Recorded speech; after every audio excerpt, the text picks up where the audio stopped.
Bonjour, je voudrais raconter la vie d'un saint qui est très peu connu, mais qui mériterait de l'être. En effet, bien avant saint Vincent de Paul, il fonde ce qu'on appelle les Frères de la Charité. Et pour bien comprendre à quel point il est très peu connu, quand le père Pierre-Joseph Trieste refonde en 1807 un ordre religieux en Belgique, à Gand, chargé de s'occuper des malades psychiatriques, il leur donne le nom des Frères de la Charité, sans se souvenir que, en fait, le saint patron, le premier saint patron des Frères de la Charité, c'était Saint Jean de Dieu. Et il prend comme patron saint Vincent de Paul. Pourtant, la vie de Saint Jean de Dieu, elle mérite d'être connue. En effet, c'est un homme qui a toute une première partie de sa vie très loin de Dieu. Et ce n'est que très tard, après 40 ans, que, bouleversé par la prédication d'un autre saint, eh bien, il découvre Jésus-Christ. Et là, parce qu'il regrette profondément les péchés de sa jeunesse, il est mis en hôpital psychiatrique, les hôpitaux de l'époque, puisqu'on est au tout début, je dirais à la fin du Moyen-Âge, au tout début de la Renaissance.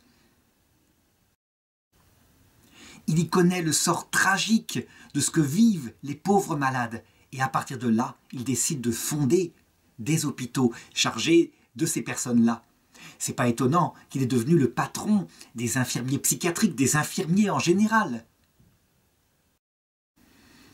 Parce qu'il y a dans ce qui est maintenant un métier, à l'époque, une vocation unique. Et pendant des siècles, ce seront des consacrés à Dieu, des gens qui veulent servir du mieux possible leur prochain, à cause de Dieu, qui exerceront ces professions. Alors, qui est Saint Jean de Dieu? Eh bien, il naît le 8 mars 1495. Ça veut dire 3 ans après la découverte de l'Amérique par Christophe Colomb. Et il naît au Portugal. Donc, dans ce qui va devenir très vite, il va le voir durant sa vie, on pourrait dire le centre du monde riche, du monde civilisé de l'époque. C'est la grande période où l'or va se mettre à arriver sur le Portugal, sur l'Espagne, par bateau entier.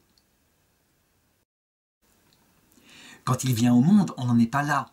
Le Portugal est à l'époque une région pauvre mais qui vient de se libérer avec l'Espagne, je dirais de la présence musulmane qui avait été là pendant plusieurs siècles.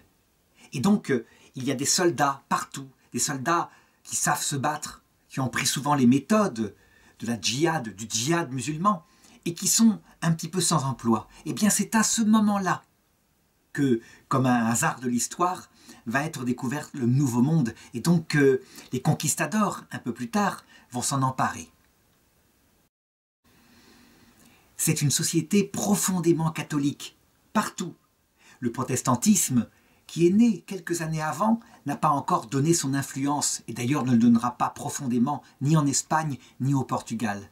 Et donc, on est naturellement catholique. C'est donc dans une famille catholique que le futur Saint Jean de Dieu est baptisé. Ses parents sont des artisans, donc des personnes relativement aisées qui vivent en ville. Et ils laissent leurs enfants, leurs nombreux enfants, jouer dans la ville. C'est une enfance en or finalement que vit ce petit garçon qui a été prénommé effectivement Jean. Et il grandit avec cette enfance en or dans la rue, avec ses parents et avec cette foi qui se développe mais pas profondément. On ne peut pas dire qu'il est profondément amoureux de Dieu. Il rêve plutôt à l'Espagne par exemple. On lui en a parlé, on lui raconte les belles cathédrales d'Espagne. Un jour, alors qu'il a 8 ans, et qu'il est dans la rue, on ne sait pas ce qui se passe, mais toujours est-il qu'un étranger, probablement, est là, qui lui parle de son voyage dans ces pays lointains. Et lui, eh bien, il le suit, tout simplement, il le suit. Et l'étranger l'emmène. Et il l'emmène franchir la frontière, passer en Espagne. Ses parents ne le voient pas revenir, ils s'affolent, ils le cherchent partout. Personne ne peut remettre la main sur ce petit garçon. Il arrive dans une ville d'Espagne, et là, épuisé par la marche, eh bien, il s'endort à un moment donné, et cet étranger l'abandonne. Il se retrouve donc en Espagne, perdu, avec évidemment le souvenir de son enfance, mais une langue qu'il ne connaît pas. Il est perdu, il est dépaysé, on l'amène aux autorités de la ville, et là, un homme décide de s'occuper de lui. Il s'appelle François Le Mot-Yoral. Il est l'intendant du riche bailli de la ville. Et cet homme est marié. Il a aussi une fille qui s'appelle Inès, qui a à peu près le même âge que Jean. Et donc, dans cette famille, il va retrouver la tendresse qu'il n'avait plus perdue comme il était dans ce pays. Et François, qui n'a pas de garçon, eh bien, il va l'élever comme son fils. Il lui donne une éducation, il lui apprend l'espagnol, la langue du pays. Il le forme pour qu'il se prépare à sa première communion. Et ce garçon écoute bien. Il est très doué. Et donc, son père adoptif, on pourrait l'appeler comme ça, s'attache beaucoup à lui. À l'âge de 14 ans, donc en 1510, François, son père adoptif, lui confie la gestion d'un troupeau. Il doit garder les troupeaux dans la nature. Et là, François s'y acquitte très très bien, avec un très grand sérieux. Si bien que, alors que le temps passe et qu'il grandit encore, eh bien François l'associe de plus en plus à ses affaires et lui confie certaines gestions sur ses biens. Et il se passe alors un petit peu comme s'il se passera, qui s'était passé jadis avec Jacob, le petit-fils d'Abraham. Tout ce qu'il touche prospère. Si bien que, véritablement, il se dit « je vais en faire sans doute plus que cela ». Or, sa fille Inès, elle aussi a grandi et est devenue une belle jeune fille, est très amoureuse de ce garçon recueilli par son père.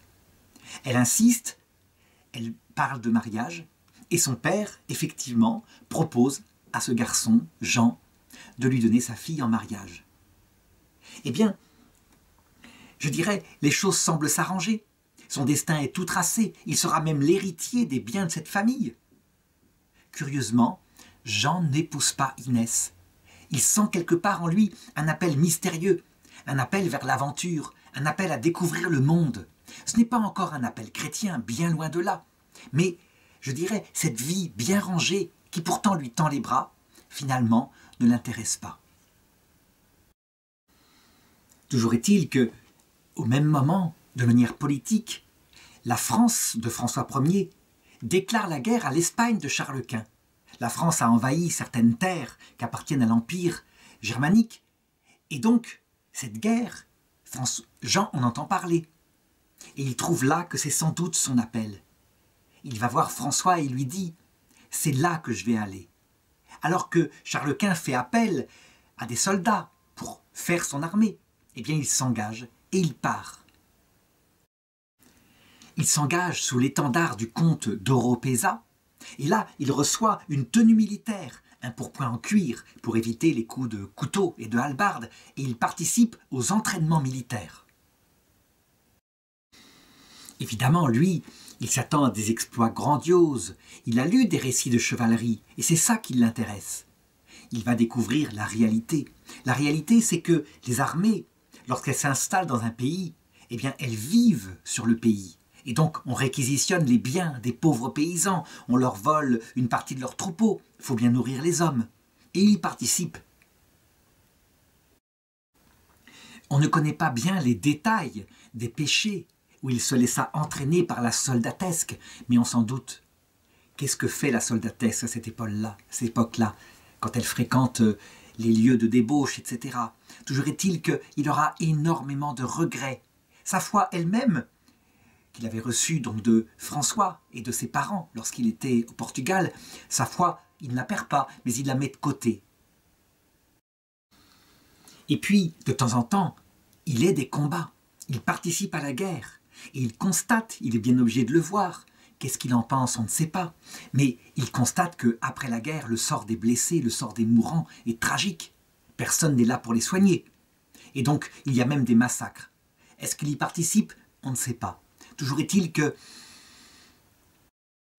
il va lui arriver, durant sa vie militaire, 2 aventures qui auraient pu tourner mal et jamais on aurait entendu parler du futur Saint Jean de Dieu.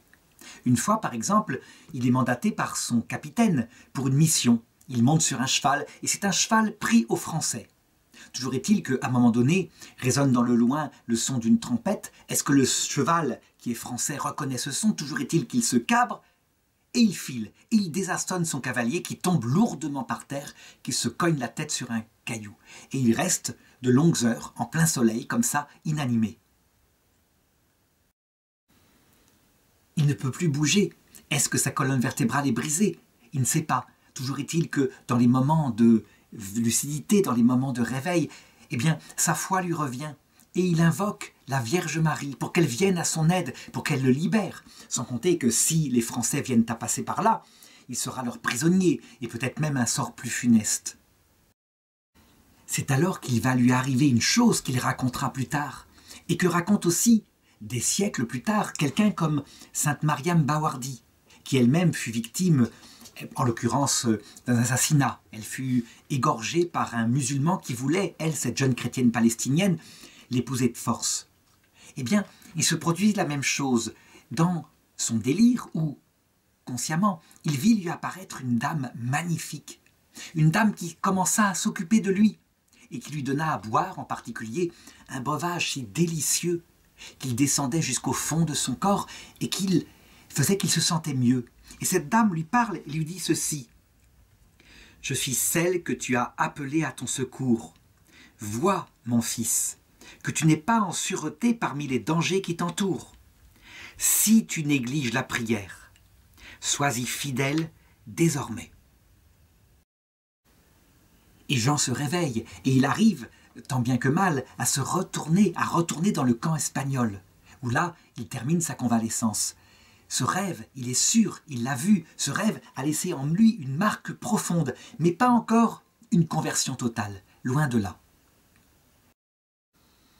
Il retombe en fait dans la vie militaire tout en ayant cette vision au fond du cœur, qui fait qu'il se comporte bien, loyalement.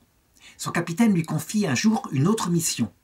Il s'agit de garder, durant une nuit, avec l'escouade des soldats qui sont avec lui, puisqu'il est sous-officier, de garder une tente où est conservé un trésor qui servira à payer les soldats le lendemain.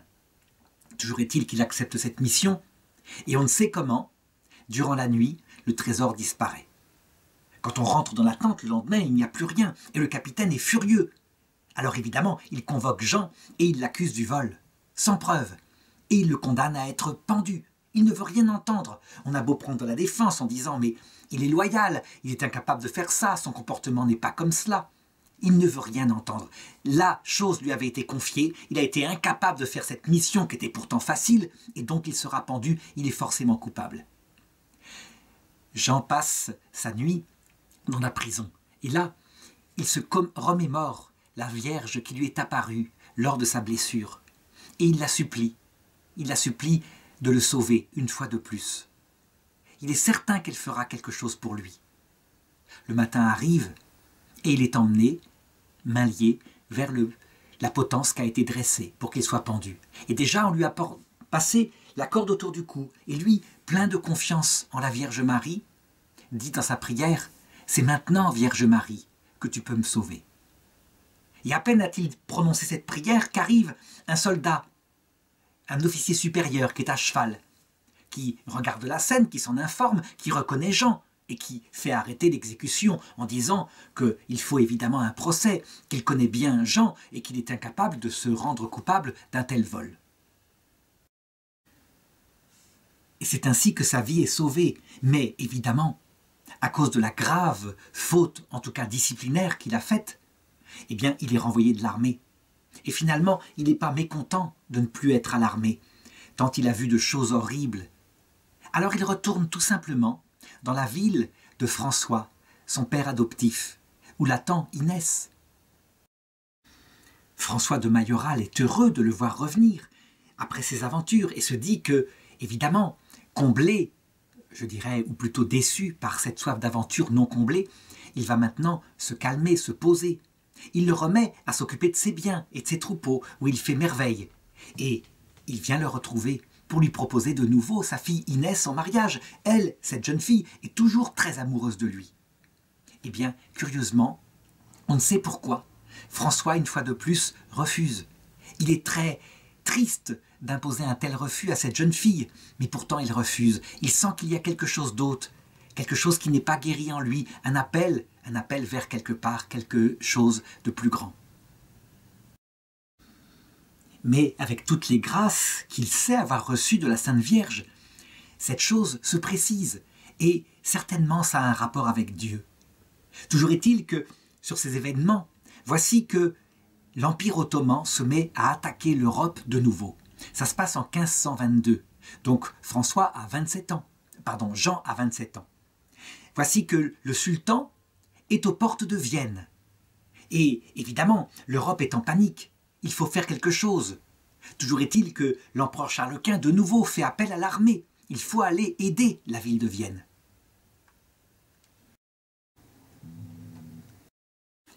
Certes, Jean n'est plus militaire, mais là, en l'occurrence, c'est au service de Dieu, c'est au service de la chrétienté.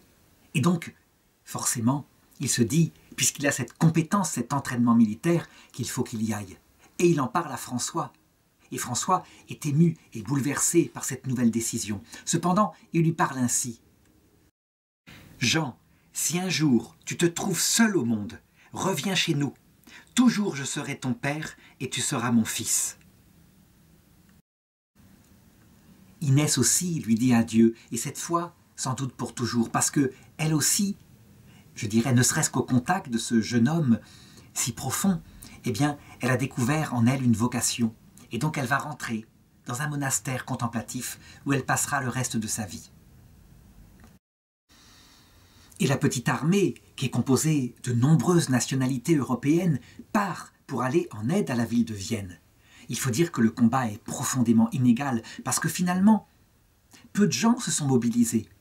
120 000 musulmans sont là, qui assiègent Vienne, tandis que l'armée chrétienne à l'intérieur de Vienne, elle est composée de 17 000 personnes. Il y a bien les Polonais qui viennent à la rescousse, qui se rendent compte que si jamais le rempart de Vienne cède, c'est l'Europe entière qui pourrait être envahie.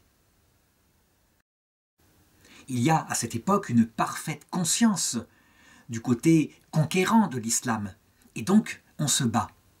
Et Soliman II attaque le rempart. Il a des canons, il a des outils de siège extrêmement performants, et il n'y arrive pas. À l'intérieur, l'armée des assiégés résiste fortement. Et le temps passe. Et l'armée des musulmans est à un moment donné atteinte par une maladie. Si bien qu'à un moment donné, eh bien, il se décourage. L'hiver arrive, il fait incendier son camp et il repart vers la Turquie. Une fois de plus, l'Europe a échappé à l'islam, mais pour combien de temps?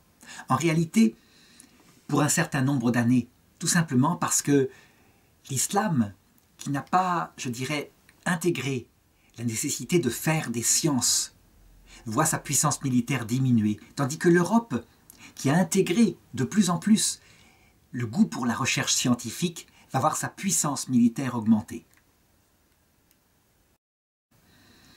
L'armée chrétienne est donc dissoute, Jean est démobilisé, et il décide de repartir vers l'Espagne en passant par la mer. Il se rend d'abord à Saint-Jacques-de-Compostelle, où il débarque, et il peut se rendre sur le tombeau de l'apôtre. Et ensuite, il se dit qu'il serait bien qu'il retourne dans le pays de ses parents, le Portugal, pour les revoir, après tant d'années où ils ont été sans nouvelles de lui. Et il s'y rend. Il reconnaît la ville, il reconnaît le lieu où était sa maison. Il frappe à la porte, mais il y a dans cette maison une autre famille qui est installée. Et il se renseigne. Et il trouve finalement un oncle, devenu très âgé, qui le reconnaît et qui lui raconte ce qui s'est passé. En réalité, ça a été terrible. Sa mère l'a cherché partout, partout, pendant 3 semaines, désespérée. Et 3 semaines après, dans son chagrin, elle est morte. Son père, quant à lui, devenu veuf, eh bien, a décidé de se consacrer à Dieu. Il est entré dans un couvent de la ville, où il est mort quelques années plus tôt. Évidemment, Jean s'en veut. Il se souvient qu'il est parti, qu'il a suivi cet étranger, toujours à cause de ses rêves de grandeur, ses rêves de voyage, alors qu'il n'avait que 8 ans. Et son oncle le rassure en lui disant « Mais tu étais un jeune enfant, tu ne pouvais pas savoir ce que pouvaient ressentir tes parents. » Certes, lui ajoute son oncle, tes parents ont souffert, mais maintenant, ils ont obtenu la gloire éternelle. Ils t'attendent. Un jour, tu les retrouveras et tu pourras leur parler par toi-même. Toutes ces choses-là, je dirais cette vie fragile, cette vie de soldat, tout ce qu'il a vu de mal dans le monde, et puis ces grâces de la Vierge Marie qui ont marqué sa vie, tout ça a profondément façonné son cœur de jeune homme. Et quand son oncle lui dit de rester, qu'il lui donnera ses biens, qu'il sera son héritier, eh bien non, pareil, il repart, il ne peut pas rester. Il sent que quelque chose de grand l'appelle, sans doute justement l'éternité dont lui a parlé son oncle. Toujours est-il qu'il faut bien une occupation sur terre et il se dit, pourquoi ne pas partir en pèlerinage sur les pas de Jésus en Terre Sainte? Et donc il dit adieu à son oncle et il part à cheval. Il doit traverser le Portugal, une grande partie de l'Espagne, et il doit gagner sa vie en cours de route. Et donc il le fait au mieux qu'il peut. Par exemple, à un endroit, il devient berger, c'est une occupation qu'il sait faire. À un autre endroit, il arrive dans un hôpital où il y a des malades, et là, il propose ses services, et il se met au service des malades. C'est là qu'il va exercer le métier d'infirmier. Et c'est un métier qu'il apprend comme ça, sur le terrain. Il arrive enfin à Gibraltar, où il doit y avoir la traversée, qui est relativement courte. La côte, à cette époque-là, est proche de celle de l'Afrique. Il remarque une famille, un gentilhomme espagnol. Et avec ses 4 enfants, il propose de se mettre à leur service, comme serviteurs. Et eux acceptent. Et donc il va les suivre. C'est ainsi qu'il franchit la Méditerranée, il arrive en Afrique, et là, et bien évidemment, ce ne sont pas les mêmes microbes. La famille en question, dont il est le serviteur, attrape, je dirais, une maladie, on ne sait pas laquelle. Toujours est-il qu'il se met à leur service et il les soigne avec un grand dévouement, une grande douceur, chose dont témoignent tous ceux qui ont été témoins de sa vie. Les ressources de cette famille partie en pèlerinage s'amenuisent suite à cette maladie. Eh bien, loin de les abandonner, Jean décide de travailler afin de subvenir à leurs besoins. Et donc il se met à travailler, il s'engage comme maçon pour les remparts de Ceuta, qui est une dépendance espagnole au Maroc. Donc il construit les choses, il gagne sa vie et il s'occupe de la famille.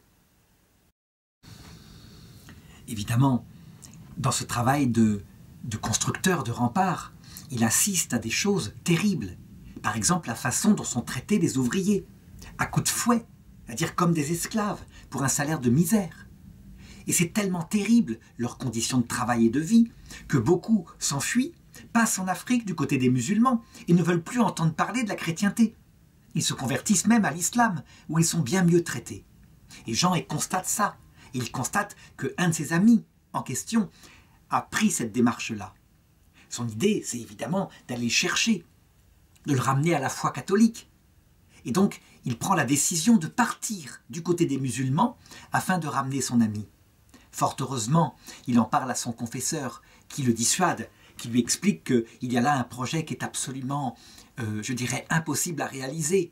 S'il va de l'autre côté, il sera lui-même perverti, il ne pourra pas tenir, tellement les conditions que font les musulmans aux chrétiens sont difficiles. Heureusement que Jean a un confesseur. Un confesseur finalement, ou un père spirituel, c'est quelqu'un qui, face à la générosité, quelquefois un peu fofolle de celui qui n'est pas conscient de sa propre imprudence, est là pour le remettre un petit peu dans la prudence. Pas dans la tiédeur, c'est pas le but, mais la prudence. Et donc son confesseur lui enjoint de retourner en Espagne, et que là, il doit en être certain. Dieu lui indiquera sa volonté.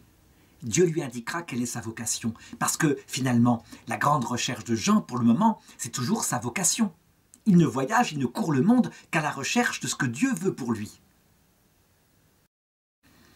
Les choses se mettent en place, la famille dont il s'occupe apprend qu'elle a été réhabilitée par le roi d'Espagne, et donc elle revient en Espagne. Elle veut d'ailleurs l'engager. Il a tellement été dévoué à leur service. Ils prennent donc le bateau pour s'en retourner à Gibraltar. Et voilà que se déclenche une terrible tempête. Une tempête tellement forte que le capitaine du navire pense que c'est fini. Et il invite tous les passagers à se tourner vers Dieu, vers la Sainte Vierge, pour implorer son secours. Ce que va faire Jean avec les autres et avec une grande ferveur. Et à peine Jean s'est-il mis à prier que la tempête s'apaise. C'est quelque chose qu'il faut considérer tout de même. On voit il y a eu beaucoup d'interventions de la Sainte Vierge dans la vie de Jean de Dieu, sans arrêt, comme si son destin, celui d'un futur saint de l'Église catholique, était prévu depuis toujours.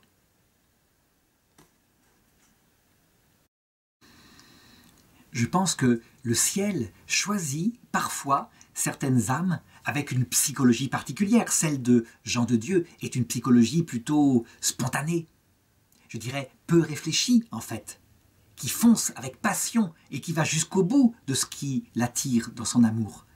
Eh bien, je pense que le ciel choisit parfois certaines personnes comme cela, afin d'être le moteur d'œuvres gigantesques qui ensuite vont les dépasser. En l'occurrence ici, les hôpitaux psychiatriques. Et Jean débarque à Gibraltar. Et là, eh bien, il y reste un certain temps. Et il reprend, pour gagner sa vie, certains métiers. Mais comment faire pour réaliser cet appel qu'il sent au fond de lui, comme un aiguillon?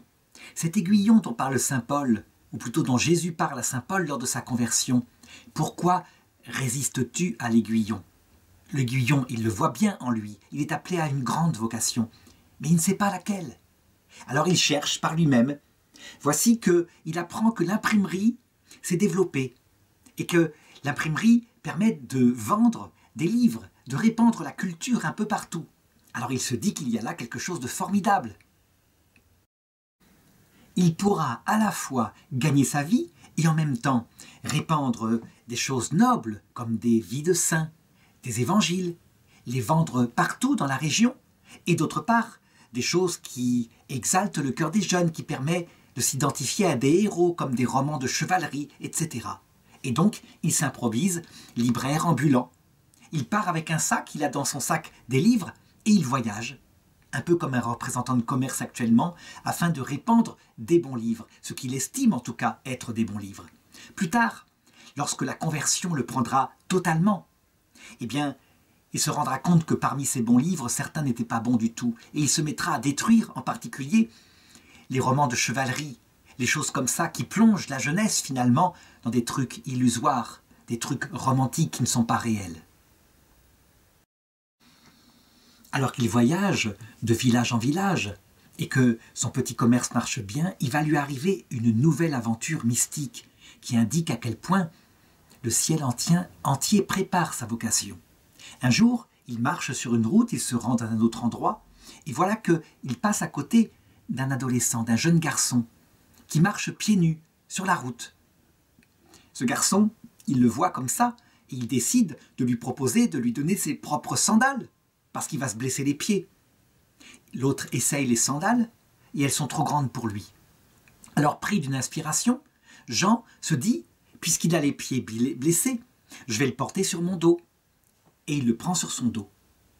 Et au bout de quelques mètres, il se rend compte à quel point il est de plus en plus lourd, tellement lourd que c'est épuisant de le porter. Il ne sait pas ce qui arrive, alors que c'est un tout jeune garçon. De sa corpulence, il ne doit pas peser plus de 20 kilos.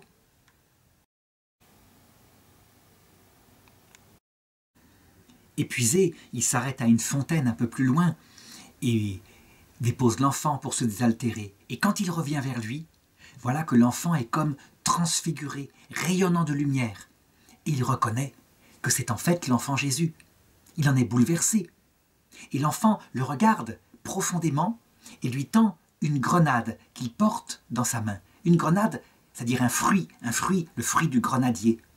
Et il lui dit ceci, « Prends ce fruit, Jean. Grenade sera ta croix. » Et l'enfant disparaît, et Jean est bouleversé, mais il a compris. Il pense qu'il faut qu'il se rende à Grenade, et que c'est là qu'il trouvera sa vocation. Ce rêve est tout à fait significatif, il faut l'analyser. D'abord, Jean marche à côté de cet enfant, et il ne reconnaît pas Jésus. Eh bien, c'est un peu ce qu'il vit depuis sa jeunesse. Il est attiré par quelque chose et il ne sait pas quoi, et personne ne lui informe. Le ciel ne répond pas, ne lui donne pas sa vocation. Alors il fait n'importe quoi, l'armée, l'aventure, etc. Et puis, à un moment donné, ayant été sauvé par la Vierge Marie, eh bien, il décide par ses propres forces de réaliser sa vocation du mieux qu'il peut. Et donc, il se dit qu'avec sa ferveur, il portera la chrétienté, il la répandra dans le monde. Et c'est ce qu'il fait avec ses livres je dirais, son apostolat de libraire. Mais ça porte peu de fruits et c'est un apostolat très lourd. Et donc, il est troublé par cela. Et finalement, c'est Jésus lui-même qui finit par lui indiquer là où est son chemin. Et lui, il comprend la ville de Grenade. En réalité, ce fruit est le symbole de la multitude des âmes prisonnières d'une coque dure, puisque ce fruit contient à l'intérieur des milliers de petites graines comme cela, qui doivent ensuite donner des grenadiers. Eh bien, ce sont les personnes dont il s'occupera plus tard, mais il ne le sait pas encore. Et un peu comme saint François, qui avait entendu la voix de Dieu qui lui disait « Répare mon Église », il commence par penser que c'est la ville de Grenade qui est visée par l'enfant Jésus. De même que François pense que c'est la petite église de Saint-Damien qui doit réparer, alors que c'est l'église catholique tout entière.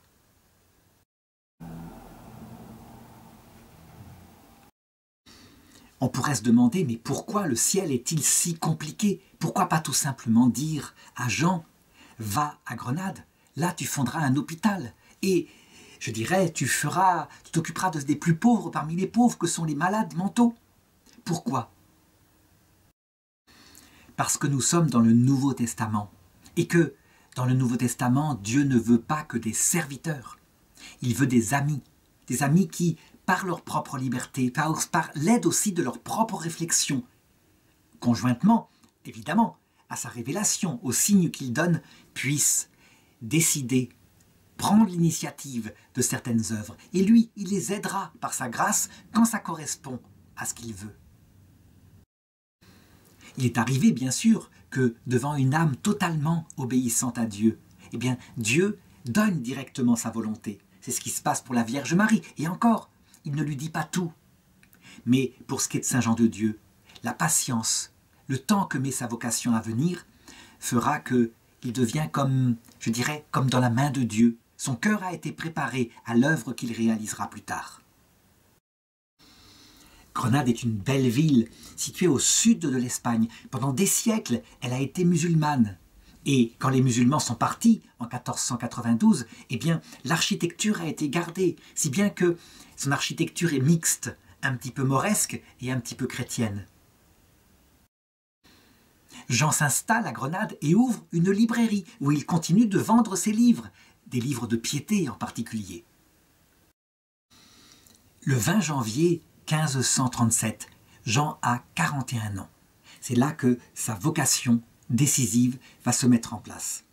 L'évêque de Grenade appelle parfois des prédicateurs étrangers afin de raviver la ferveur de son peuple. Et cette année-là, il a appelé un grand prédicateur, le futur Saint Jean d'Avila, qui est venu à Grenade. Évidemment, il doit prêcher en plein air, tellement la foule se presse pour cette grande mission évangélisatrice. Il n'y a pas de micro à l'époque, et Jean est parmi la foule. Il écoute les paroles de ce prédicateur qui, au début, a une langue très douce, puis le ton monte, et il évoque, avec toute la ferveur de sa parole vertigineuse, les souffrances du Christ.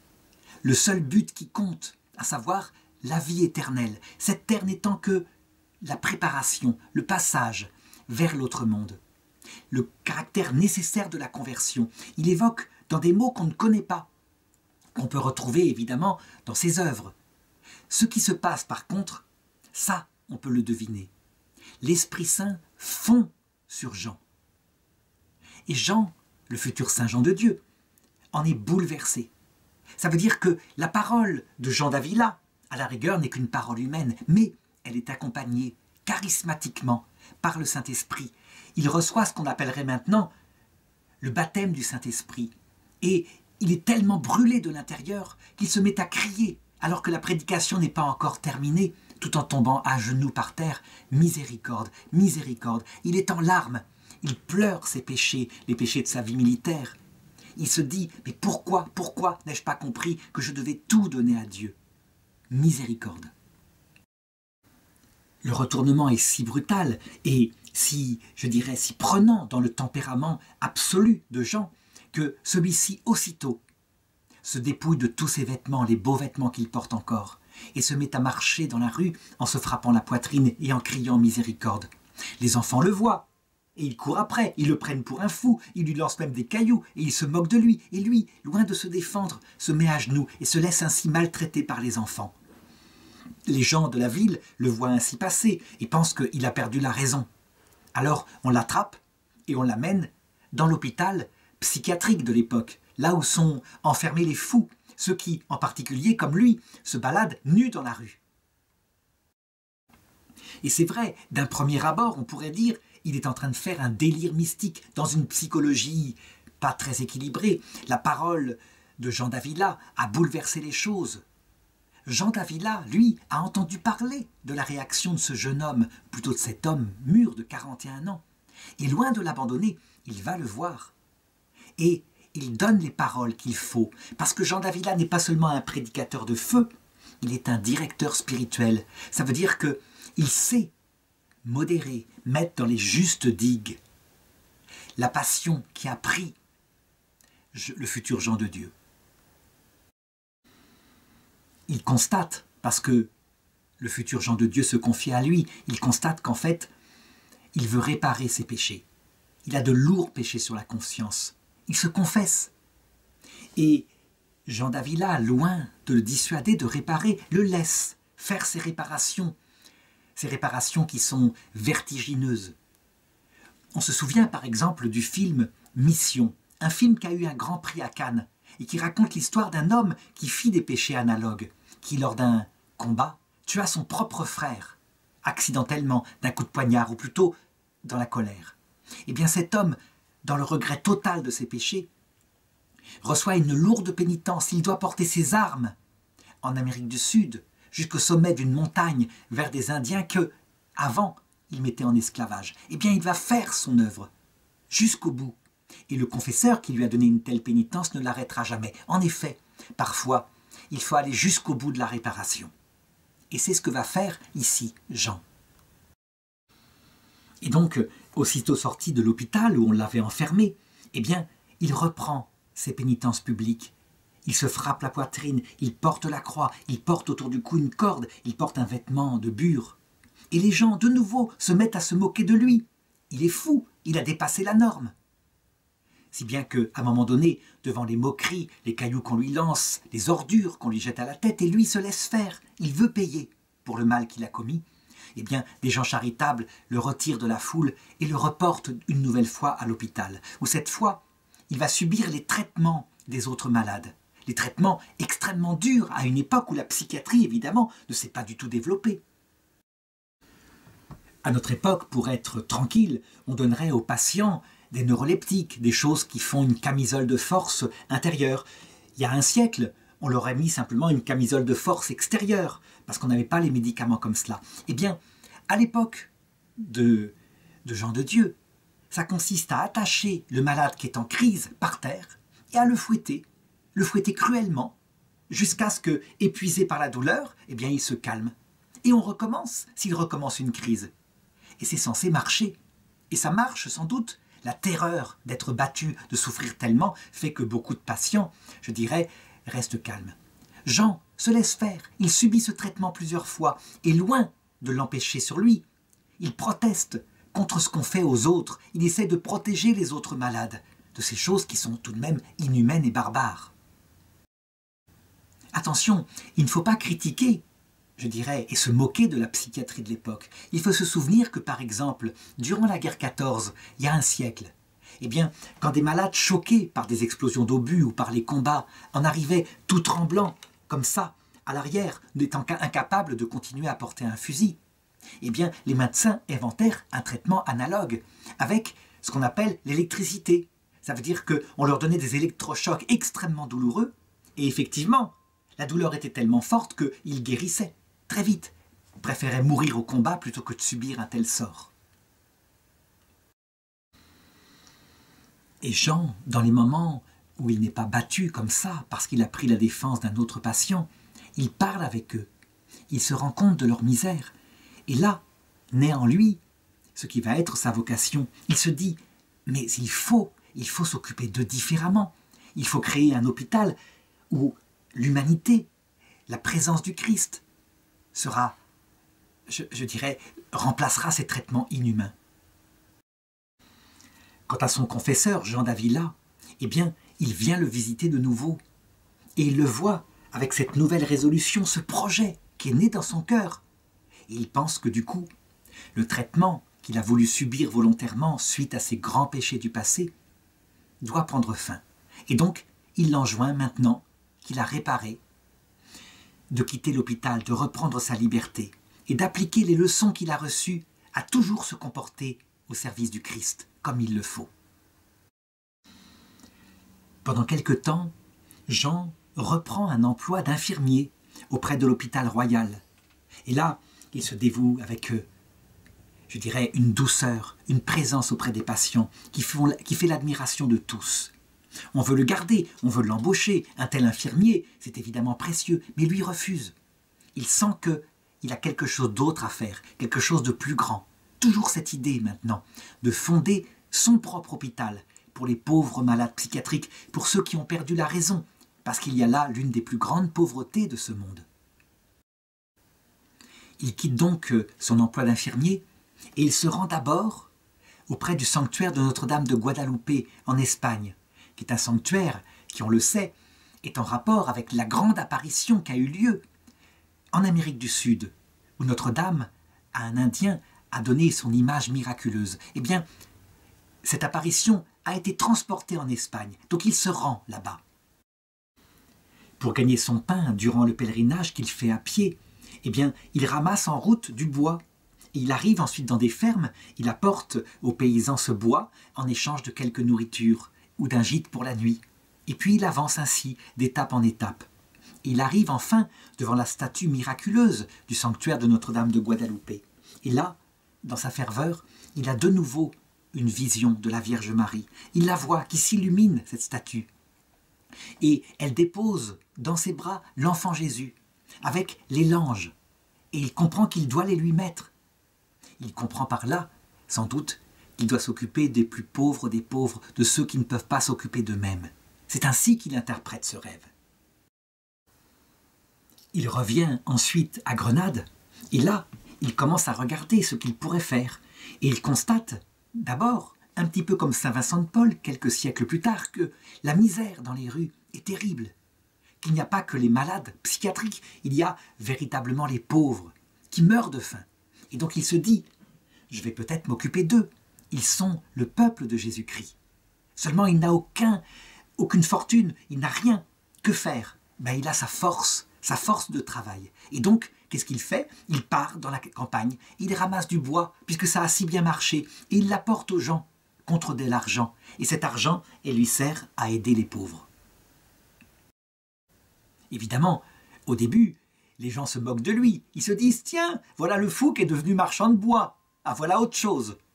Mais, en fait, les gens qui sont plus perspicaces, qui voient passer le corps, comme dit l'Évangile, et parce que eux sont des aigles, repèrent une vocation qui se réalise en lui. Et donc il l'aide pour qu'il puisse continuer son œuvre.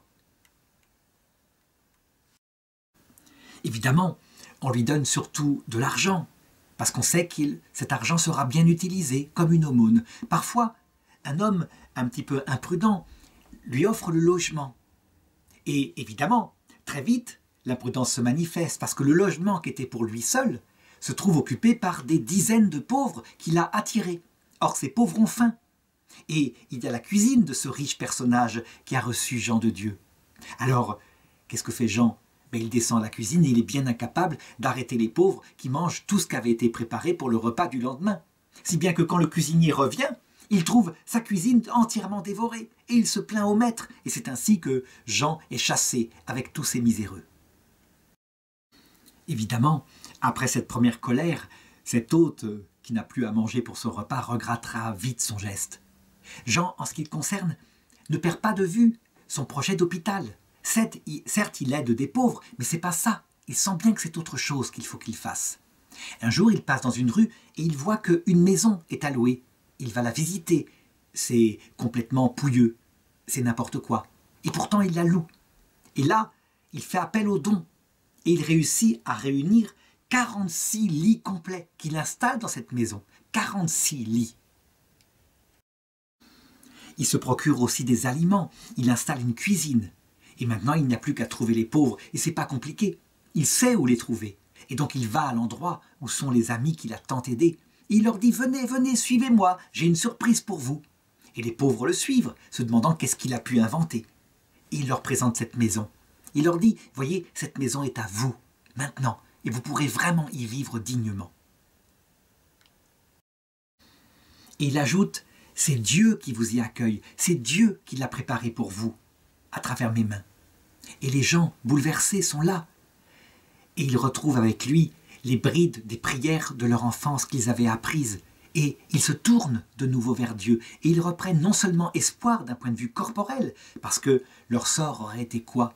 De mourir de misère, de froid dans la rue, pour retrouver parallèlement au pain qui nourrit le corps, le pain qui nourrit l'âme.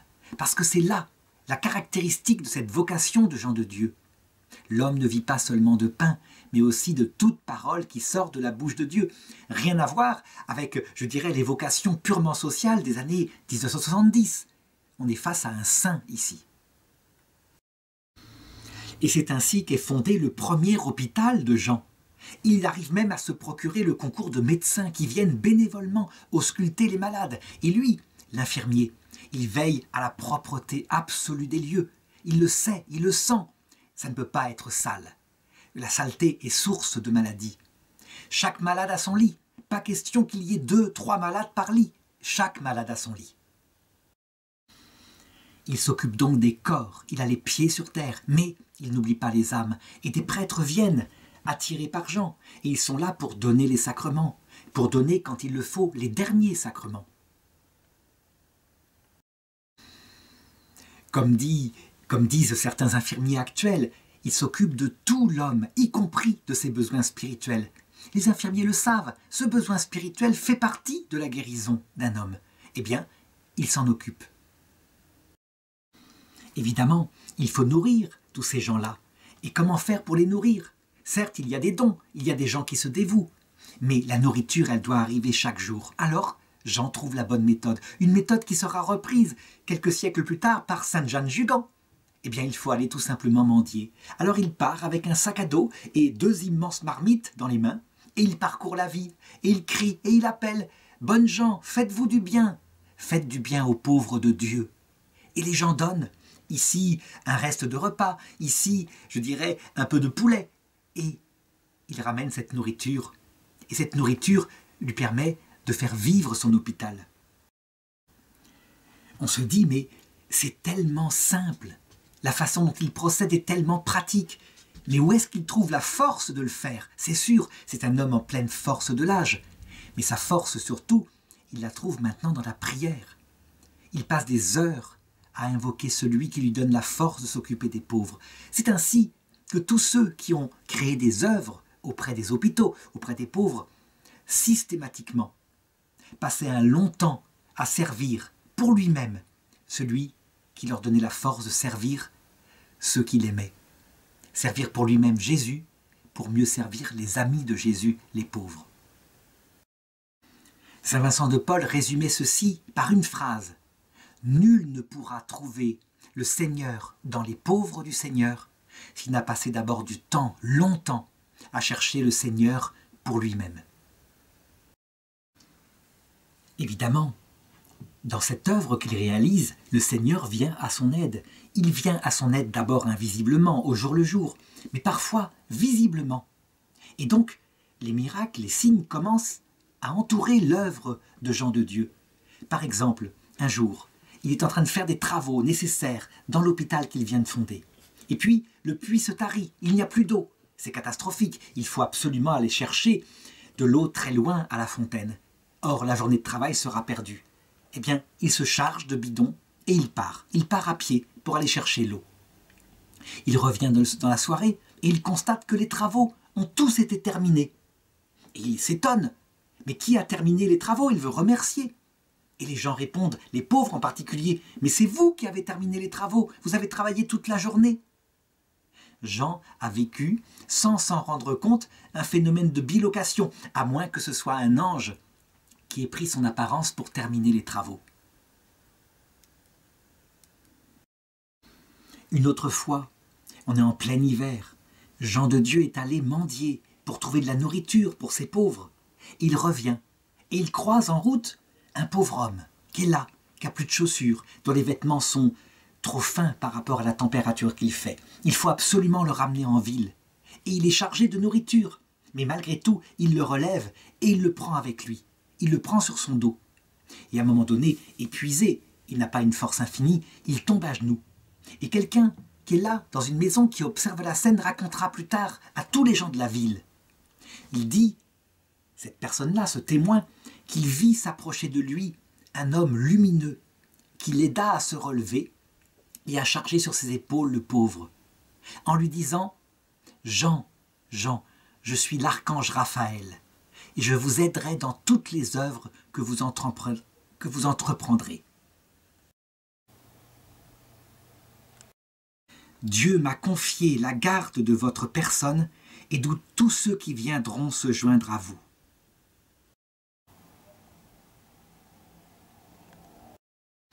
Et cette aide de l'archange Raphaël, l'archange qui avait sauvé dans le livre de Tobie, une jeune fille possédée par un démon, qui avait sauvé aussi un pauvre homme appelé Tobie, qui avait été rendu aveugle suite à un problème oculaire. Eh bien, cet archange, l'ange des malades, va venir très concrètement à leur aide un peu plus tard. Quelques jours plus tard, il n'y a plus de pain. Et c'est une catastrophe. Qu'est-ce qu'on va manger? Et alors se présente dans la maison un jeune homme lumineux, chargé d'une corbeille de pain. Il la dépose sur la table. C'est en fait l'archange Raphaël, et il leur dit « Mon frère, nous formons, nous les anges, et vous les hommes, un même ordre, une même église. Il y a des hommes qui, sous un humble vêtement corporel, sont les égaux des anges. Prenez ce pain que le ciel vous envoie pour subvenir au repas de vos pauvres. » Et les signes semblables vont se multiplier. Un jour, par exemple, il est en ville et il tombe sur un pauvre cousu de plaies de tous les côtés. Un pauvre qui ne peut même plus se lever. Aussitôt, il fait son travail, il le prend dans ses bras et il le ramène à l'hôpital. Et là, il commence à le laver. C'est le premier rôle d'un infirmier. Il le lave. Et il lave ses plaies. Et voici que de sa plaie sortent 2 rayons de lumière. Un peu comme dans cette image qui fut donnée plusieurs siècles plus tard à Sainte Faustine.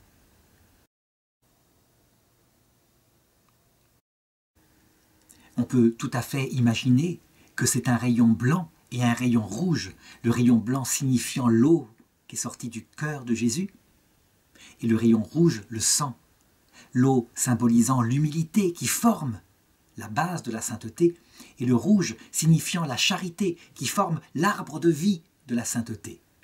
Toujours est-il que le Seigneur lui apparaît un peu sous la forme de ce visage, le visage de l'icône de Sainte Faustine qui est derrière moi. Et Jésus lui dit « Jean, tout le bien que vous faites aux malheureux en mon nom, c'est à moi-même que vous le faites. C'est moi qui vous tends la main pour recevoir les aumônes que vous leur donnez. Je suis revêtu des habits dont vous les couvrez. Je compte tous vos pas, toutes vos démarches, et je vous en récompenserai. »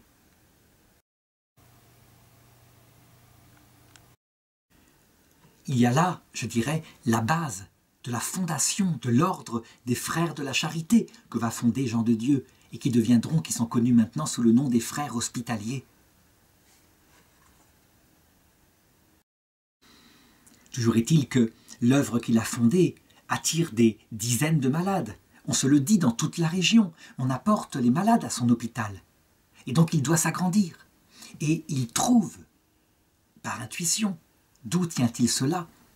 L'idée de répartir les malades par catégorie, idée fondamentale pour éviter les contaminations.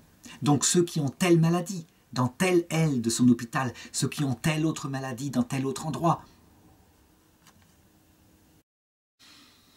Un jour, averti, l'évêque de Grenade décide de se rendre dans une visite apostolique non prévenue auprès de l'hôpital de Jean. Et il vient entouré de ses clercs. Et là, il visite, il constate la propreté, il constate la vie de prière qui règne dans cet hôpital. Il constate, je dirais, le bonheur qui émane du visage des malades. Il est stupéfait.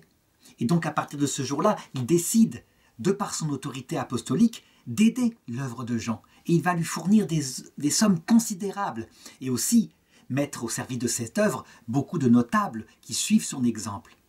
Mais Jean, en ce qui le concerne, est heureux. Il a évidemment de l'argent qui arrive et donc il peut agrandir l'hôpital. Ce qui fait que il faut trouver tout de même de la nourriture chaque jour et donc il continue ses missions de mendiant. Un jour, il arrive auprès de l'évêque de Thuy. Il est en tenue de pauvre, il mendie. Il mendie une fois de plus et l'évêque le reçoit et lui demande de raconter un petit peu sa vie. Et il lui raconte en particulier ce qui lui était arrivé lorsque, un jour, alors qu'il vendait des livres de piété, il avait rencontré l'enfant Jésus qui lui avait dit ceci. « Jean de Dieu, Grenade sera ta croix. » L'évêque s'intéresse au sens de cette parole. Il y a Jean de Dieu et il y a la croix. Alors il lui dit simplement « Maintenant, je pense que vous devriez vous appeler Jean de Dieu, puisque Jésus lui-même vous a appelé Jean de Dieu. » Et il va plus loin, il lui dit ceci. « Il vous faut un habit religieux. Voici l'habit que je vous destine, ainsi qu'à vos futurs compagnons. Celui que vous portez est conforme à votre humilité, mais il n'est pas digne de notre profession. » Et Don Ramirez, l'évêque de Thuy, choisit le costume que porteront désormais les frères de la Charité, les frères hospitaliers de Saint-Jean-de-Dieu.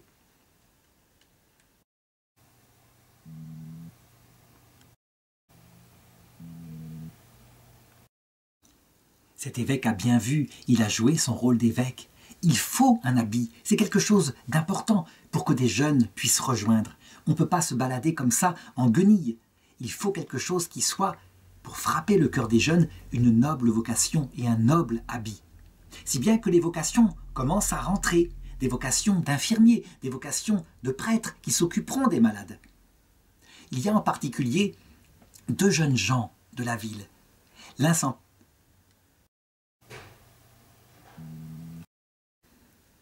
L'un s'appelle Antoine Martin et l'autre Pierre Velasco. Et il y a entre eux une haine inextinguible. En effet, Pierre, lors d'une rixe, peut-être une soirée de beuverie, a tué accidentellement le frère d'Antoine. Et Antoine, qui a le sang chaud, ne pense que vengeance. Il n'a qu'une seule idée, tuer Pierre, le tuer n'importe quand. Et pourtant, par ailleurs, c'est un homme généreux qui donne beaucoup de sa fortune pour les frères hospitaliers de Jean de Dieu. Jean de Dieu, qui connaît sa générosité, essaye de toutes ses forces de l'inciter à pardonner, à renoncer à sa vengeance, mais rien n'y fait. Jean lui a parlé pourtant avec tous les mots, toute la ferveur dont il est capable, et lui a dit ceci. « Mon frère, pardonnez à Pierre, comme notre Sauveur a pardonné à ceux qui l'ont crucifié. Le sang de votre frère vous crie vengeance, mais le sang de votre Dieu vous crie miséricorde, pardonnez. » Antoine se raidit, il entend bien les paroles qui sortent de la bouche de Jean de Dieu, mais il n'est pas question qu'il pardonne, c'est trop grave. Il a d'ailleurs lancé un procès. L'autre, Pierre, est déjà en prison, et certainement que le procès aboutira à son exécution, chose dont Antoine se réjouit. Cependant, peu à peu, de par la parole persuasive de Jean de Dieu, eh bien, Antoine, peu à peu, se laisse gagner par l'idée du pardon. La chose se fait lentement, la chose ne se fait pas facilement, mais à force qu'il lui parle de la seule chose qui compte, de la vie éternelle, et aussi qu'il lui dise « La vengeance appartient à Dieu, elle ne t'appartient pas, elle appartient à Dieu, Dieu ne laissera pas impunis les péchés. » Eh bien, finalement, Antoine accepte de retirer sa plainte. En retirant sa plainte, évidemment, il reçoit l'autorisation d'aller dans la cellule où est Pierre, où il est détenu. La porte s'ouvre, et Pierre, évidemment, pense que Antoine vient lui annoncer, avec un sombre ricanement, sa future exécution. Pas du tout. Il le relève, il le prend par le bras et il l'embrasse. Et il lui dit à quel point il lui pardonne le geste qu'il a fait. Il y a eu là un étonnant bouleversement dans Antoine. Étonnant bouleversement qui fait que les gens observent et ils les voient, qui se fréquentent, qui se parlent. Et un jour, tous les deux, ensemble, viennent voir Jean de Dieu dans son hôpital. Et il leur dit leur résolution de devenir eux-mêmes frères hospitaliers. Il leur fait visiter l'hôpital, il leur montre la difficulté de cette vocation, les soins qu'ils doivent faire. Ce sont des soins parfois dégoûtants, mais leur résolution est prise. Pour eux, seul compte la vie éternelle, et donc servir le Seigneur dans ses pauvres. Et c'est ainsi que les premières vocations se multiplient dans l'ordre de Saint Jean de Dieu. Le fait que les frères de la charité, que l'ordre hospitalier ait un tel succès manifeste à quel point c'était un besoin dans la société de l'époque. Mais, évidemment, sa croissance est aussi liée à l'aide de Dieu. Et on en a sans arrêt des signes de plus en plus nombreux. Que je raconte par exemple cet événement qui est attesté dans le procès de canonisation de Saint Jean de Dieu. En effet, cette année-là, un violent incendie se déclare à l'hôpital royal de Grenade. Le feu part dans tous les sens, l'hôpital est plein de malades, des hurlements commencent à venir, les malades se mettent aux fenêtres, comment sortir? C'est impossible. Personne n'ose s'engager dans le brasier qui est déjà très chaud et fumant. Et tout d'un coup, un homme se détache, un homme qui, sans hésiter, fonce à travers le brasier, passe à travers la fumée, et commence à descendre un à un les malades qui n'arrivent pas à descendre. Et il retourne, et il redescend des malades, et il les porte sur son dos quand ils ne peuvent pas marcher. Et lorsque il a sauvé tous ceux qui étaient malades et qui criaient pour appeler à l'aide, alors il s'en prend à l'incendie lui-même. Il se met à grimper sur le toit, et avec une hache, il essaye de séparer la partie du bâtiment qui est en feu de la partie du bâtiment qui est intacte. Cet homme-là, bien sûr, c'est Saint Jean de Dieu, les gens l'ont reconnu. Et lorsque l'incendie est enfin circonscrit, eh bien, on s'aperçoit qu'il n'a pas été brûlé. Il a juste perdu ses sourcils qui ont été brûlés par le feu. C'est incroyable. Les gens en attesteront. Ce sera reconnu comme un miracle et on commence à l'appeler dans la ville le Saint. Lui, il en a cure, sauf que, évidemment, ça lui rapporte davantage d'argent pour augmenter la taille de ses hôpitaux, pour augmenter le nombre de lits qu'ils peuvent accueillir. Et il continue sa vie normale. Par exemple, lorsque une crue se profile à nouveau sur la rivière qui coule à Grenade, eh bien, il y retourne. Et son idée, c'est de récupérer du bois. Le bois, c'est quelque chose de précieux, ça permet de chauffer l'hôpital. Évidemment, c'est extrêmement dangereux, l'eau est en crue. Et lui, par des moyens de gaffe, de lasso, il arrive à attraper des troncs et à les ramener sur la rive afin de les débiter. À un moment donné même, les gens racontent qu'il monte sur un îlot qui s'est formé avec du sable, un îlot extrêmement instable. Et là, il arrive à attraper pas mal de bois. Et au moment où il descend de l'îlot pour retourner sur la berge, eh bien, le courant entraîne cet îlot. À l'instant même, et les gens sont stupéfaits en se disant, si jamais il était resté une seconde de plus, eh bien, il aurait été noyé. Et ça aussi, ça entre dans la légende de Saint Jean de Dieu, ou plutôt dans l'attestation par les gens que cet homme qui se dévoue pour les autres est aussi protégé par Dieu. Sa journée à l'hôpital, eh bien, elle pourrait encore être reconnue par l'horaire des infirmiers actuellement. Sauf que, évidemment, il y a notre Seigneur au centre. Il se lève tôt et il commence par la prière du matin, avec les frères autour de lui. Et puis il y a la messe. Et ensuite, on s'occupe des patients.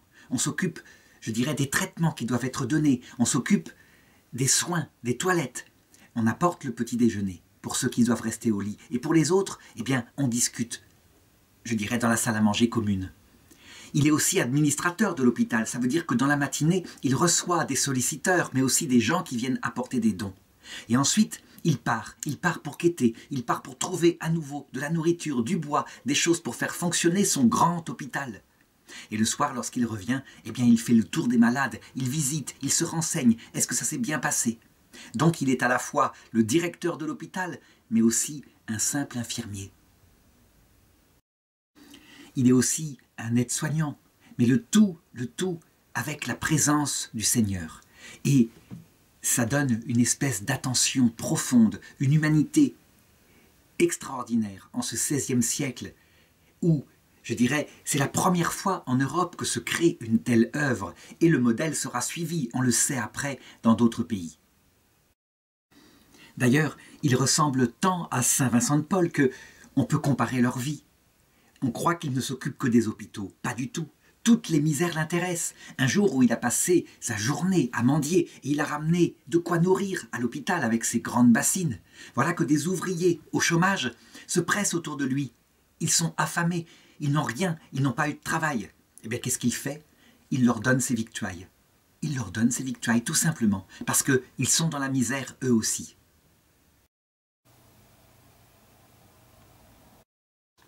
On pourrait dire, je dirais avec un certain esprit des années 70, qu'il ne s'occupe que des grands pauvres, de ceux qui sont dans la misère matérielle. Pas du tout, pas du tout. Il s'occupe de toutes les pauvretés. Il a un très grand souci, par exemple, pour ce qu'il appelle les pauvres honteux. Ça veut dire les personnes qui, d'un milieu riche à l'origine, sont tombées dans la misère et n'osent pas mendier. Eh bien lui, il s'en occupe. Il sait à quel point leur fierté est atteinte par leur chute au niveau du statut social. Eh bien, il leur apporte de la nourriture. Il s'occupe en particulier des veuves qui ont des enfants et dont personne ne s'occupe. Comme Saint Vincent de Paul, il s'occupe aussi des enfants abandonnés, parce qu'il y en a. Il ne faut pas croire que toutes les grossesses sont désirées à cette époque-là. Bien au contraire, sauf qu'à l'époque, quand une personne se retrouve fille-mère, très souvent, elle est contrainte d'abandonner le bébé au pied d'une église en espérant que quelqu'un le recueillera. Eh bien, comme Saint Vincent de Paul, il récupère ses enfants et il crée des orphelinats où ces enfants peuvent être élevés, formés, recevoir une éducation et un métier. Aucune misère ne lui est indifférente. Il s'occupe des prostituées, il leur parle, il comprend l'état où elles en sont rendues, souvent par la misère, à cette époque où il n'y a aucune aide sociale. Eh bien, il essaye de leur parler, de leur prêcher un autre métier possible, une autre façon de se donner et de ne pas abîmer leur féminité. Et il y arrive parfois. La dernière misère, celle qui est la plus terrible à Grenade à cette époque-là, c'est celle des musulmans qui n'ont pas pu fuir lors de la Reconquista et qui sont dans la ville, dans des misérables quartiers, qui ont refusé de se convertir au christianisme comme ça leur était imposé, et qui détestent, qui haïssent les Espagnols. Eh bien, il n'hésite pas, il va les voir. Et dans cet endroit où il pourrait recevoir un mauvais coup de couteau, il leur parle de la même façon, avec la même charité, il leur apporte de la nourriture.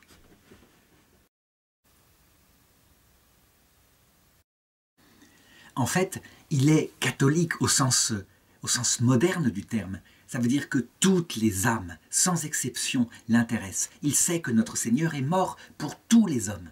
Et il n'est pas question, pour lui, que celui qui est, je dirais, le Samaritain de cette époque-là, soit déconsidéré par rapport à celui qui est davantage, je dirais, dans la norme. Il y a aussi les misères spirituelles, le péché par exemple. Un jour où il va pour porter de la nourriture dans une maison close, voilà qu'il tombe sur le fait, sur un noble du secteur, Jean de la Torre, qui évidemment sort de la maison close, où on sait ce qu'il a fait. Eh bien, je dirais, il lui parle très franchement et il lui dit ceci. « Mon frère, je ne vous crois pas de mauvaises intentions. Cependant, votre conduite est contraire à votre honneur. Elle offense Dieu et elle peut porter votre prochain au mal. » Jean de la Torre, dans cette situation où il a été surpris, eh bien, est pris de colère et il frappe au visage d'une grande gifle Jean de Dieu qui est là. Jean de Dieu, au lieu de relever la tête comme ça pourrait se faire à cette époque-là où les duels sont fréquents, lui évidemment est un homme de Dieu, eh bien il se mit simplement à genoux et il dit « Frappez-moi tant que vous voudrez, frappez-moi, je le mérite pour mes propres péchés. » Jean de la Torre est bouleversé par cette attitude, lui qui s'attendait à des réponses arrogantes, et il se repent de son geste. Il lui donne même sa bourse d'or, lui qui est un homme riche, et il deviendra un des grands bienfaiteurs de l'hôpital, et même un soutien profond pour Jean de Dieu qui n'a pas hésité à lui parler très franchement. Car il faut le reconnaître, les grands d'Espagne, les nobles espagnols, sont très sourcilleux à cette époque-là. Leur honneur passe souvent par une petite bousculade. Et ainsi, un jour, alors qu'il est en ville et qu'il revient avec ses bassines chargées de dons qu'il a reçus, eh bien, en passant, il bouscule légèrement un gentilhomme qui passe par là. Et ce gentilhomme, furieux, lui demande réparation, et lui, très humblement, dit « Pardon, mon frère, je ne l'ai pas fait exprès. »« Mon frère !» On ose m'appeler mon frère. Ce gentilhomme est offusqué. Comment un simple manant peut-il le traiter ainsi en égal? Et donc, comme il se doit, il appelle ses serviteurs afin qu'ils le rossent copieusement avec un bâton, comme ça se fait à l'époque, d'ailleurs dans toute l'Europe. Seulement, Jean de la Torre, l'homme qui l'a sauvé un petit peu de ses vices, est là, qui entend cette scène. Et donc, il s'approche et il dit « Jean de Dieu, que vous veut-on » Et l'autre, le Seigneur, à la prononciation de ce nom, est évidemment surpris. C'est donc le frère Jean de Dieu, celui dont on parle, celui qui s'occupe des hôpitaux. Évidemment, il arrête ses serviteurs. Il deviendra lui aussi un grand donateur de l'ordre, bouleversé qu'il a été par le fait que Jean de Dieu ne lui a pas répondu et s'est mis humblement à genoux, prêt à être rossé s'il le fallait. Tout au long de ces années où ces œuvres grandissent, où les hôpitaux sont fondés un petit peu partout en Espagne, le plus grand souci de Jean de Dieu sera les finances. Certes, avec ses frères, il mendie, et c'est un moyen extraordinaire. Les gens donnent, ne serait-ce qu'en pensant qu'il pourrait leur arriver un jour d'être hospitalisés. Mais sans arrêt, les dettes s'accumulent, les besoins sont sans fond, et il n'y a pas d'aide particulière venant de l'État. Alors il fait des emprunts, et il se retrouve très vite surendetté. C'est un très grand souci pour lui. À un moment donné, donc, il estime qu'il lui faut entreprendre une grande tournée de mendicité dans toute l'Andalousie. Là, les gens donneront. Il n'a pas été sollicité seulement à Grenade. Il ramène de l'argent, mais ça ne suffit pas. Il lui faut maintenant s'adresser directement au prince, aller voir si c'est possible Charles Quint lui-même. Mais Charles Quint, il est à la guerre, il combat les luthériens du côté de l'Allemagne. Donc comment faire? Eh bien, il part à pied avec un frère. Il confie son hôpital de Grenade à un autre frère et il part pour rencontrer le successeur, le futur Philippe II, le successeur de Charles Quint. Il va donc à Valladolid et c'est là qu'il le rencontre. Évidemment, il ne sait pas comment s'adresser à lui et donc il lui demande, il lui dit « J'ai l'habitude d'appeler tout le monde mon frère, mais, noble prince, dites-moi par quel titre je dois vous appeler. » Et le prince de lui répondre « Appelez-moi comme bon vous semblera. » Alors, voilà l'entretien qu'on peut reconstituer tel qu'il a été raconté. « Je vous dirai donc, bon prince, reprend Jean, je prie Dieu de vous accorder un règne prospère et de vous admettre ensuite à la participation de son céleste royaume. » Don Philippe va passer du temps avec lui, il va l'interroger sur ses œuvres, sur ses besoins, sur ses difficultés. Il va lui remettre un riche don. Mais évidemment, ce qu'il faudrait, ce serait quelque chose de plus régulier, quelque chose qui tombe, je dirais, chaque mois, ou peut-être chaque année. Les gens de sa cour donneront aussi beaucoup à ses œuvres. Évidemment, le prince le sollicite pour qu'il puisse créer un hôpital à Valladolid, ce qu'il va faire. Et donc il restera 9 mois dans cette ville, sollicitant les aides de tous les côtés, afin de créer cet hôpital. Là, on pourrait dire que tout de même, à force de fréquenter les puissants, à force d'être adulé par la cour même du futur empereur du Saint-Empire, eh bien, il va finir par prendre la grande tête. Eh bien, pas du tout. Il reste lui-même, il connaît ses péchés, il reste farouche dans les pénitences pour mater sa propre vanité, son propre corps. Et lorsqu'il revient, et qu'il est accueilli de nouveau à Grenade, dans son hôpital avec des cris de joie, eh bien il reprend simplement la vie qu'il avait toujours faite, la mendicité, ramener du pain, ramener de l'argent pour faire tourner son hôpital. Évidemment, à ce rythme de vie, il finit par s'user. Il a 55 ans, simplement. Et sans doute, parce que le Seigneur s'occupe aussi de son âme, va commencer à cette période-là, je dirais, une série d'épreuves intérieures, qui le prépare sans doute à la vie éternelle. Car le Seigneur doit s'occuper aussi de l'âme de son serviteur. Il doit le préparer. Et un petit peu comme Saint Pierre qui, au début de sa mission apostolique, rien qu'en passant avec son ombre guérissait des malades, eh bien on sait que vers la fin de sa vie, il était en prison et personne ne venait plus ouvrir, aucun ange ne venait ouvrir la porte de sa prison. La marque de cette épreuve va être signalée par l'événement suivant. Un jour, de nouveau, le Xénil entre en crue. La pluie est tombée et qui descend de la Sierra Nevada a gonflé le fleuve et charrie avec elle de nouveau des troncs d'arbres en quantité. Et donc, il est possible d'en récupérer de nouveau pour le chauffage de ces hôpitaux. Il y va et il se fait aider par un jeune homme. Ils attrapent des troncs comme ils peuvent. Et soudain, le jeune homme trébuche, il tombe à l'eau. Aussitôt, Jean de Dieu se précipite pour l'aider, mais il a disparu. Alors il plonge, il essaye de le chercher, et il n'arrive pas à le retrouver. Il s'est noyé. Il lui sort de l'eau, et consterné, il revient à l'hôpital. Il est aussi découragé. À cette occasion, je dirais, de cette baignade forcée dans l'eau glacée, eh bien, il a attrapé un refroidissement. Parce que les malheurs n'arrivent jamais seuls, voilà que l'évêque le convoque, parce qu'on a dit du mal sur lui et sur la façon dont il gère son œuvre. Alors il y va, bien que malade, et il s'explique comme il le peut, avec tant de douceur, je dirais tant de franche honnêteté que l'évêque, évidemment, ne lui fait pas d'ennui davantage. Il sent cette fois, ou plutôt, il le sait. Il sait que son heure est arrivée, qu'il ne va pas vivre plus longtemps, que son pèlerinage terrestre est fini. On dit que c'est Saint Raphaël, l'archange, qui l'a prévenu du jour et de la date de son œuvre. Toujours est-il qu'il la donne, comme ça arrive souvent, dans le cas de personnes qui sont proches de Dieu. Elles sont averties ainsi. Évidemment, lui, il veut continuer son travail, se rendre auprès de ses malades, continuer son rôle d'infirmier, mais manifestement, il n'en peut plus.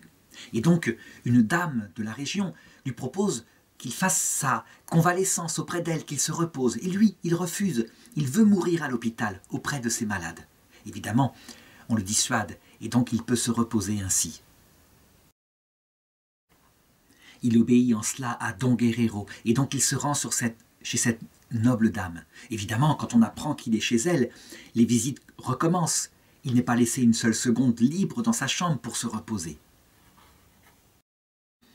L'archevêque, quant à lui, eh bien, il éloigne ses opportuns et il décide que maintenant, il viendra célébrer la messe dans sa chambre pour lui apporter Jésus Eucharistie. Et là, il assiste à sa mort qui est faite en grande piété. Au moment où il célèbre la messe, manifestement, Jean de Dieu est en colloque avec le ciel. Il voit lui apparaître la Sainte Vierge, Saint Raphaël et aussi Saint Jean qui sont là, Saint Jean qui est son patron. Et il rapporte la promesse suivante que lui fera la Sainte Vierge. C'est l'heure de la mort où je ne manque jamais de venir en aide à ceux qui se sont confiés à moi. Sachez aussi que jamais non plus je ne ferai défaut à vos pauvres. Et d'un geste maternel, la Sainte Vierge lui essuie le front qui perle de sueur. L'heure de la mort, priez pour nous, pauvres pécheurs, maintenant et à l'heure de notre mort. C'est quelque chose d'essentiel qu'elle lui révèle ici, sa présence à l'heure de la mort, quand on l'a simplement invoquée une ou deux fois dans sa vie. Le grand souci, même sur son lit de mort, de Saint Jean de Dieu, ce sont ses dettes. Il veut les payer. Comment pourrait-il laisser des créanciers, je dirais, avec des dettes qu'ils n'auraient pas remboursées, et donc ils pourraient être eux-mêmes gênés. C'est ça qui le soucie le plus. Alors, l'archevêque lui promet, sur son lit de mort, de les payer. Ensuite, il reçoit son successeur, celui qui s'occupera de l'hôpital, et lui donne tous les conseils qu'il faut. Et il lui rapporte ce que lui a dit la Sainte Vierge, à quel point elle serait avec lui, qu'elle ne l'abandonnerait pas dans le travail immense qu'il avait à faire. Lorsque le soir arrive, il demande à Donna Osorio, qui la reçoit chez elle, de lui lire la Passion de notre Seigneur selon Saint Jean, ce qu'elle fait avec cœur. Donna Osorio témoignera plus tard en disant que, tandis qu'elle lisait la Passion, son visage semblait illuminé, comme s'il la voyait, comme s'il voyait cette scène, et comme s'il était déjà au ciel. Ensuite, il veut rester seul. Et là, il se revêt de son habit religieux, cet habit de sainteté que Jésus lui avait dit qu'il porterait avec le nom de Jean de Dieu. Et il se met à genoux et il se prépare à la venue du Seigneur. Ces dernières paroles, on les entendra à travers la porte, sont celles-ci. « Jésus, Jésus, je remets mon âme entre vos mains. » Et il part pour l'autre monde. Nous sommes le 8 mars 1550. Et lui, ce pauvre mendiant, qui a été même mis en hôpital psychiatrique, qui a été battu de verge, qui a tout vécu, eh bien, la nouvelle se répand de sa mort. Le saint est mort. Son enterrement sera un véritable triomphe. Des milliers de personnes viennent avec tout le clergé de Grenade, l'archevêque en tête, bien sûr, et on l'enterre. Et très vite, Des miracles se produisent sur sa tombe. Il sera d'abord béatifié, puis ensuite canonisé.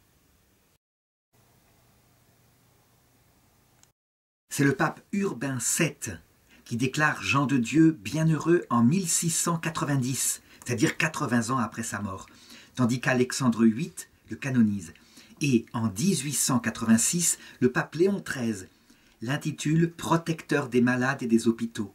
Enfin, en 1930, le pape Pie XI le proclame avec saint Camille de Lélis, céleste patron des infirmiers et des infirmières dans le monde entier. Et c'est vrai, il est important que les infirmiers et les infirmières se confient à la prière de Saint Jean de Dieu, mais aussi de Saint Camille de Lélis, afin de garder tout au long de leur vie, malgré l'usure du temps, je dirais, ce qui fait quelque part une vocation. Le malade est premier. Évidemment, à l'époque où l'infirmier est devenu un métier, où on ne parle plus de vocation, c'est quelque chose qui est souvent mal reçu de la part de ces milieux professionnels. En réalité, en mettant de l'humanité à leur métier, comme le font parfois encore les aides-soignantes, eh bien, elles deviennent les meilleures infirmières du monde, en communion avec Saint Jean de Dieu.